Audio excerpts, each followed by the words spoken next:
Hi, it's Reverb Audio, and it's time to talk about colorations in the sound. And I'm talking about that because Al wrote a great comment about colorations, so I'm going to follow up on his thoughts.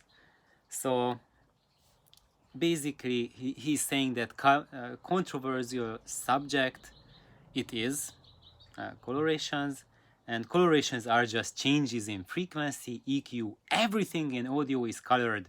Cables are no different. And I make cables that are so colored per se, but they are so amazing in coloration. So, okay, my question is, why are so-called colorations a bad thing? Am I missing something? Are certain folks misusing the term? So I think L is onto something really vital and crucial here. Is that on one side we have in audio the archetypal kind of like a frustrating desire to have something that doesn't have any colorations at all, something that is perfectly neutral, and it reflects what the mastering engineer wanted, reflects exactly the mic feed, and it's uh, on and on and on. But Anne is totally right.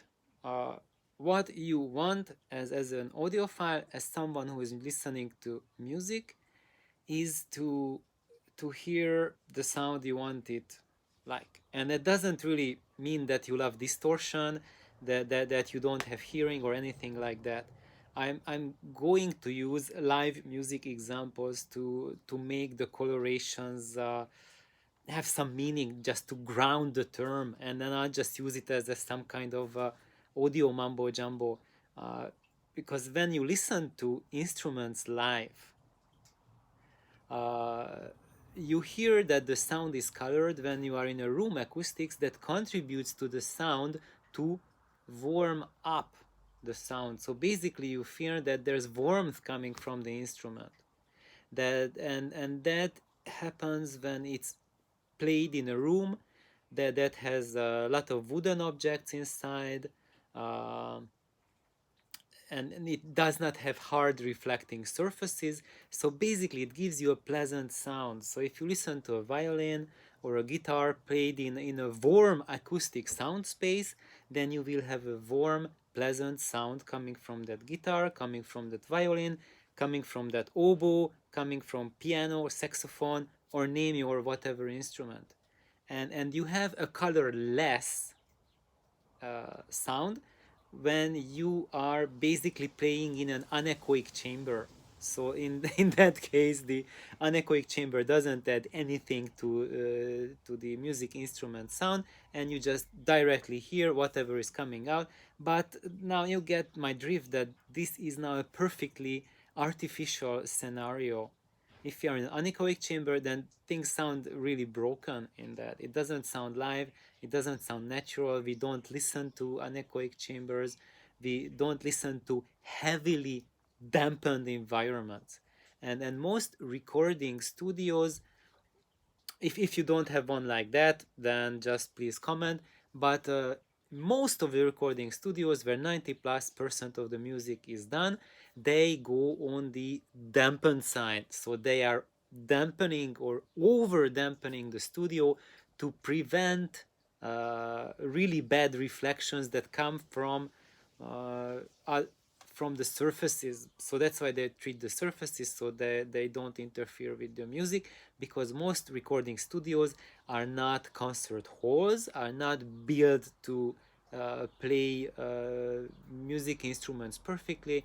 They are not built to give perfect acoustics, whole acoustics, or concert acoustics for vocals. They are regular rooms. They are converted by all kinds of isolation panels and whatnots, and to sound more dead, so you don't get the annoying reflections from that room. And those types of recordings, when you record that and when you play that accurately as it was recorded, they are colorless. but most of us find is that that's kind of like we don't like it, because when you listen to a guitar, someone playing a guitar, it doesn't sound like that. If I have friends, uh, and they played a lot of live music. I've been to like maybe like dozens and dozens of their live concerts, and they made a studio album, and that studio album is just so dead, so colorless, so flat. Even they, after they made the CD, they were just, oh my god, this really sucks. Is it how we sound really? And I said, no guys, this is not at all. This has absolutely zero to do with how you guys sound live, nothing at all. So so I think when we listen to music and it sounds colorless, and we want to emphasize that colorless thing, then we are, okay, I say it out loud for everyone. We are committing crime against music, against musicians. I think that's how I feel about it. If you are taking out the color, taking out life from the music, we are making it sound dead. It's for the dead. I don't know. Play it in the morgue. I don't care. Don't bring it to my room. Uh, Nevertheless, there's a lot of efforts that I really respect those recording engineers and sound engineers who really want to give a carbon copy of what they're here in the recording studio, and and you can achieve great success with that. So when you have an acoustics where you are recording, and if your recording studio is pretty decent, then you have the monitoring gear right in the same room where the musicians are playing, so you can truly tell whether you have recorded exactly what those guys played. And in this case, that's perfect. If you can make a replica and it sounds exactly like the musicians, it's truly truly awesome. But I would go one step further than that. Ask yourself a question. As you hear the musicians play in your studio, do you enjoy the way that it sounds? Because if it sounds natural, you enjoy it, then everything is right. I'm not bashing your specific recording studio, not at all. I am just talking about 99% of recorded music that we have access to. And true, there are some small studios that are going for perfection. They want to achieve something more, something different, but that always requires gear, monitoring gear, and playback gear that's 100% tuned in and dialed in to what they are doing. And uh, and because they want to get the most out of it, they are also using really specific gear. And on the mixing board, mixing console, they are EQing everything so they exactly hear what's going on there. But with that EQing, you are also adding coloring or taking away coloring. So I think there is no colorless recording out there, and what we call as colored is, I cannot comment anything on that, because in real life, if you play guitar in one room, same guitar, same person in another room, one will sound more colored compared to other. However, the tendency is for audiophiles is to commit a grave crime, that we only call additive colorations as colorations. And uh, and the people who love to bang on about your system sucks, it's colored, mine is perfect, it's not colored. You go over, listen to their system, and hey, your system is colored just the same. But in with your system, the coloration is taking away the color from the music. So there's a level, I would say, in the music, and when you go above that, that's like added coloration. But if you take away from it, that's coloration too, but it's negative coloration. I'm talking about hard distortion, subtractive distortion, and it's when the mid range gets hollowed out, and that's also color. So you can make like, it's kind of like if you look in Photoshop, if you bring up the color balance, and you make all of the colors more vibrant, that's kind of like a coloration. But if you take the vibrancy down, you have less colors, but it's still a coloration compared to the original image. And this is what we see happening in audio, is that I haven't heard a system that the owner perceived as colorless that was not colored. There's at least like two or three different type of colorations that I can recognize in any given system, even if the person who thinks, oh, that's neutral for me and that's neutral for you, because your brain is calibrated to interpret that level, that balance, that EQ, I mean, that balance of EQ, that balance of frequencies, that's neutral for you. That's what you think it's not colored. And this is different for all of us, because our ears or brains have different training depending on how you listen to music, and depending on how sensitive you are to certain frequencies. For example, my ears are incredibly sensitive to high frequency sound, and if let's say at 10 kilohertz you have a couple dB plus in your stereo, for me that's unbearably colored. And for most people they would say like, oh, it's mine is not colored at all. No, yeah, it's really colored. It's just you cannot hear it. You don't have the hearing faculties, or maybe you hear it, but for you it doesn't register in the colored scale.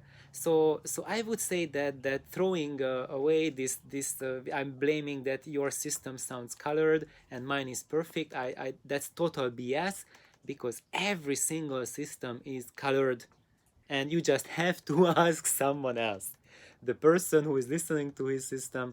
They, if they are snobbish, they say it's neutral. If they are honest, then they say yes, it has coloration. And uh, and yeah, I agree with totally. It's color, it's vibrancy, it's life that gives music meaning to listen to. Without it, it's like I'd like to make the comparison between a surgery and an autopsy. So the music with color is like a surgery. You are going through a process, and after that process, you will be different. Maybe you will not be healed. Maybe the surgery doesn't go well as you wanted to, or the doctor intended, but you still gave it a try and you have a chance to succeed. While we are talking about an autopsy where there's no life, no colors, the end result is always the same. We started with a corpse, we ended up with a corpse. Nothing's changed. It's just everything is in our head. We are not making any emotional connection to the music. And if you are making emotional connection, there is color in the sound, whether you see it or you don't see it. It is there. Otherwise, it's not turning on your emotions. So whatever aspect in the EQ and frequency balance that is there, that's engaging your feelings, that I think that's color.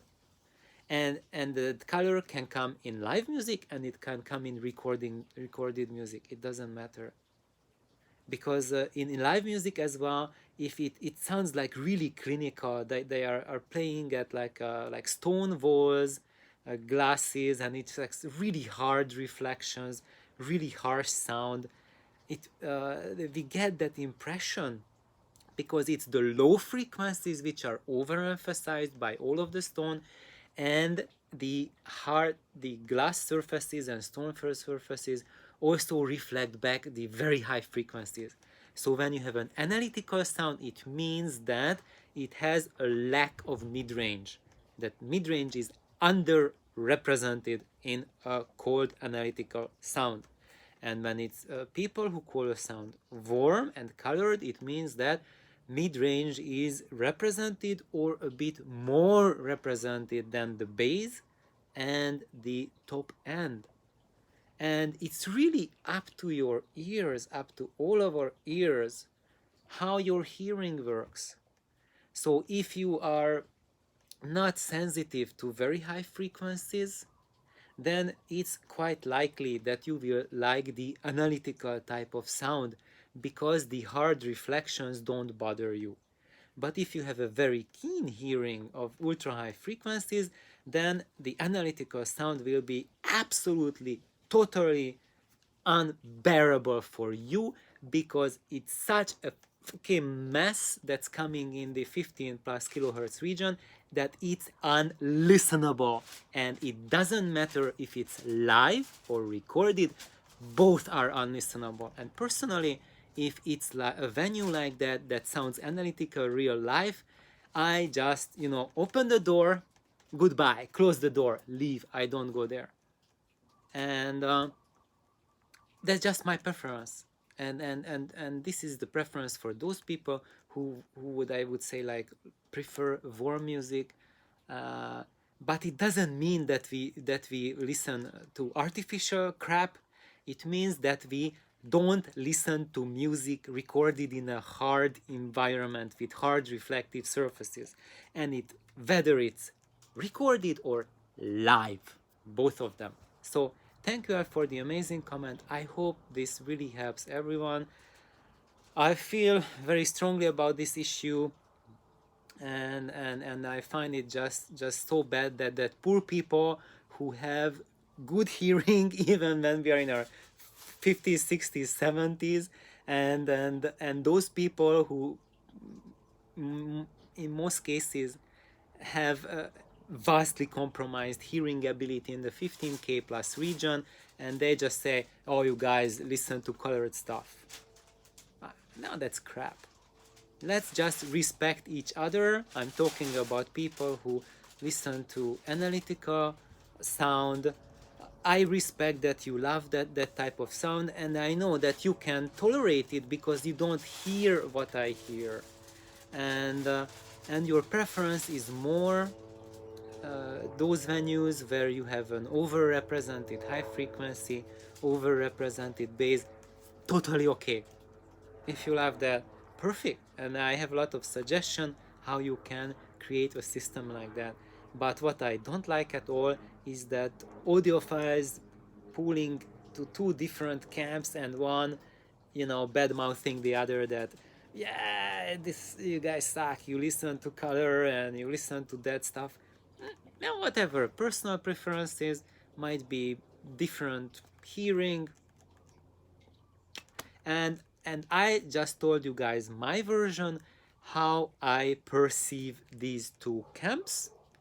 I am perfectly aware that every single human being has different perception of sound, and you might hear 10 different stories, completely different stories explaining the exact same phenomenon, and I'm perfectly alright with that. And you should listen to all of these people, what I'm saying, what people who say the exact opposite, what they are saying, and you have to listen to both, because you will realize that your hearing is closest to one of these guys, and you need to find out who is the person who has perceptions like you have, and then listen to the suggestion of that person who has perceptive commonalities with you, and then whatever they recommend will work for you. If they have different workings for their perception and you follow their advice, you will not be happy. And that's why I am breaking the rules of general reviews that you can, and stuff that you find on YouTube, and reviews. No one really takes a side, and no one says that this is how I hear stuff. This is my subjective opinion, and I'm sharing it with you guys. Because if someone does that, then people just tend to put this person in a box, and if I don't agree with him, then I'm not even looking at what he's saying. And people just want subscribers, or they want the reviews to be checked out so people buy products or whatnot. I don't care. I don't have any product to sell. I really love if there's more subscribers. If you are curious to hear what I wanna say, it's perfect. It works for everyone. I'm not making any money out of it, not yet. Anyway, so thank you, F, for the wonderful question, and I hope that all of you can post what are your perceptions, what is color for you, what is good, what is bad. Of course, even for me, even though I I prefer things not on the neutral side, but sounding what sounds real to me. That is my preference. And if I cannot have that, I rather want to err on the warmer side, on the warmer colors, not on the colder colors. So thank you Al for the amazing comment. Thank you guys for tuning in. Have a wonderful day and listen to the colors the way you want, either up, either down, or in the middle zone. Have an awesome day. Bye bye.